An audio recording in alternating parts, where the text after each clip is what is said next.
طرف سے کوئی نعمت دی جاتی ہے تو پھر اس کا شکرانہ بھی ادا کرنا واجب ہے۔ سید الشہداء ابا عبداللہ الحسین سے کسی نے سوال کیا کہ نعمت کا شکرانہ کیا ہے، تو سید الشہداء ابا عبداللہ الحسین ارشاد فرماتے ہیں نعمت کا شکرانہ اس کا صحیح استعمال ہے۔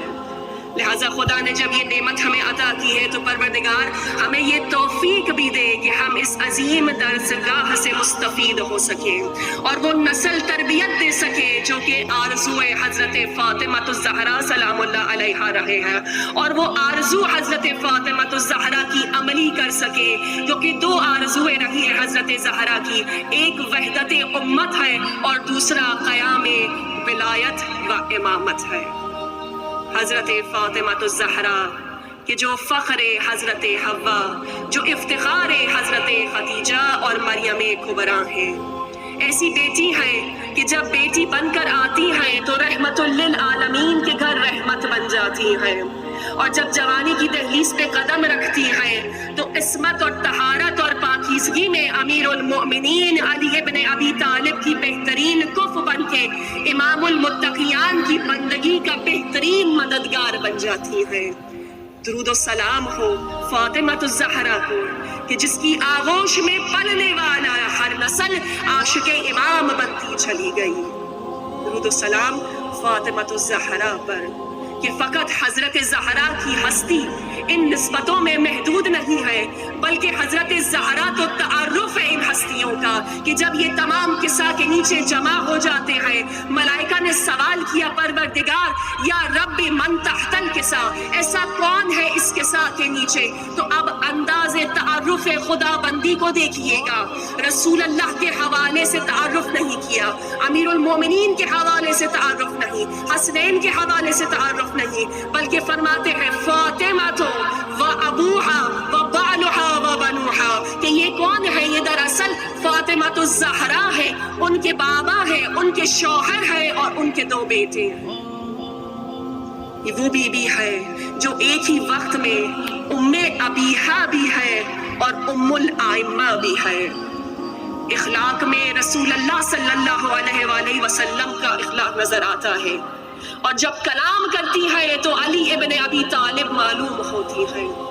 جب امت کی بے وفائی پر فیصلے کرے تو امام حسن مجتبیٰ کا انداز نظر آتا ہے، اور جب ظالم کے مقابلے میں میدان میں اتر آتی ہے تو حسین ابن علی بن جاتی ہے۔ صبر میں امام زین العابدین کی شان ہے،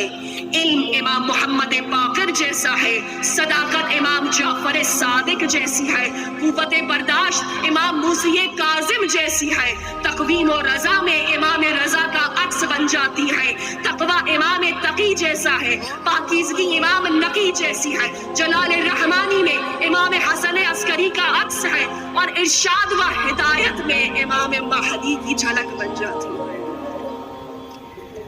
یہ وہ فاطمہ الزہرا ام ابیہا بھی ہے جو بچپن سے احساس ذمہ داری کرتے ہوئے کہ جس کو وما انطق عن الہویٰ کی زبان سے ام ابیہا کا لقب بن جاتا ہے۔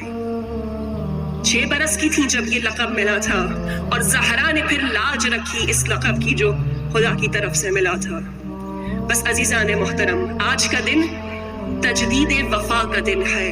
کہ جب ہم یہاں پر جمع ہوئے ہیں اپنے وقت کے امام کی خدمت میں ان کی جدہ فاطمہ الزہرا کی ولادت کی مبارکباد دینے کے لیے، تو امام ہم سے منتظر ہوں گے کہ آئے تو ہو جمع ہو کر، لیکن ہمارے لیے کوئی تحفہ لے کر آئے ہو، اور وہ بہترین تحفہ جو حضرت فاطمہ الزہرا کی ولادت پر ہم امام زمانہ کی خدمت میں پیش کر سکتے ہیں، وہ ہم آپس کے تمام تفرقوں اور اختلافات کو مٹا کر امت واحدہ بن کر جب فاطمہ الزہرا کی خدمت میں جائیں گے تو ہمارا جانا بھی قبول ہوگا، ہمارا ہدیہ بھی قبول ہوگا، ہماری کانفرنس بھی قبول ہوگی، ہماری کاوشیں بھی قبول ہو جائیں گی۔